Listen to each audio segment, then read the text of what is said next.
General relativity, step by step. We've got this nice discussion of what the stress energy tensor is and split it up into these components here for us slow moving beings who are moving slowly compared to the speed of light. But we need a more general way of expressing it in terms of tensor notation. So what I'm going to do is I'm going to look at dust. I'm not going to I'm going to define T alpha beta to equal, by definition, rho 0 u alpha u beta, where these things here are the four velocities of my dust particles.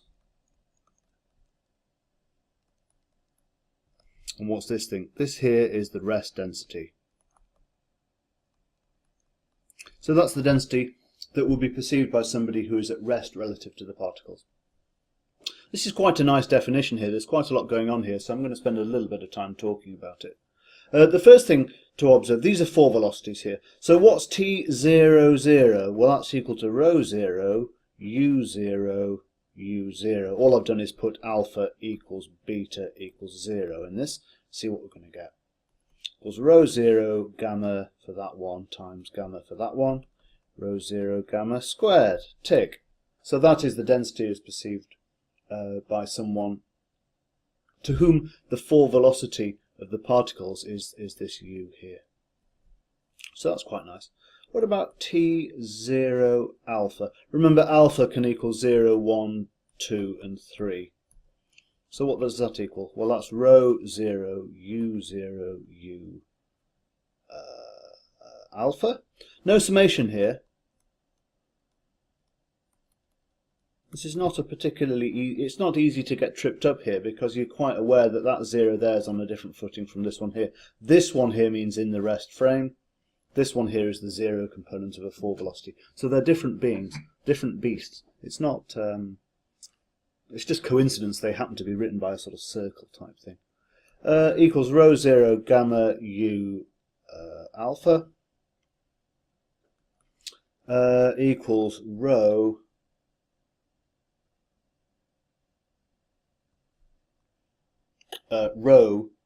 u alpha equals the momentum density.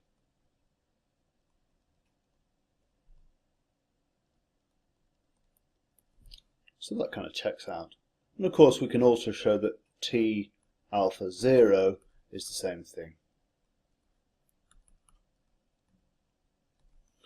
In general, I want to observe that T alpha beta equals T beta alpha. So it's symmetric. It's a symmetric second order tensor.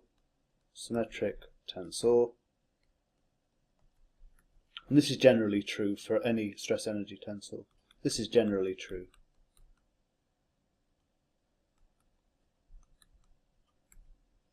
T alpha beta equals rho 0 u alpha u beta. It's a nice definition. It's symmetric by construction, because of course you can swap the alpha and beta over here. If your 4 velocity u equals 0, what happens? When T alpha beta equals rho 0 u alpha u beta, well, these guys here, u alpha equals it's just 1. And of course, if that's alpha changing, and of course u beta equals the same thing. So that equals this following matrix here, because all I'm doing is taking a cross product or general cross product of these two guys.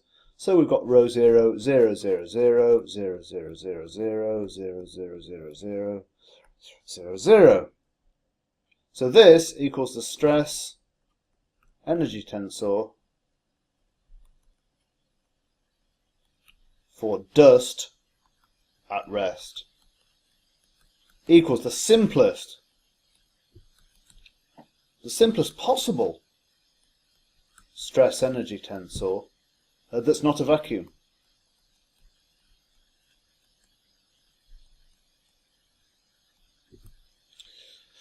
It's easy to think to yourself, oh, well, that's not a very important thing. I mean, who cares? I mean, zero pressure and all these other constraints I've put on it. It's actually, this is a very good approximation to the universe. in the current epoch.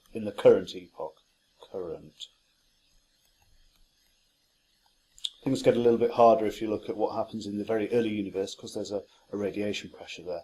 But to a very good approximation, this stress energy tensor here represents the universe at a large scale. If you're looking at the universe on a scale of clusters of galaxies, then it's just dust. The stars are just, well, the galaxies, the clusters of galaxies are just dust. There's no pressure there, there's nothing, there's no interaction between the particles, and the particles themselves are sufficiently small. Even a cluster of galaxies is small on the scale of the universe. And so if it's got internal structure, you can just ignore it. So there's the stress energy tensor for the cosmos, which is a very good approximation. I'm going to stop there. Oh, no, I'm not. I'm going to write it out again. I'm going to write it out again because I like it so much. T alpha beta equals rho 0 U alpha U beta for dust. Okay, it's the simplest possible one, and I'll do some more stuff. I'll look at a few different types of fluids as well in subsequent screencasts. But I'm going to stop there right now. Stop.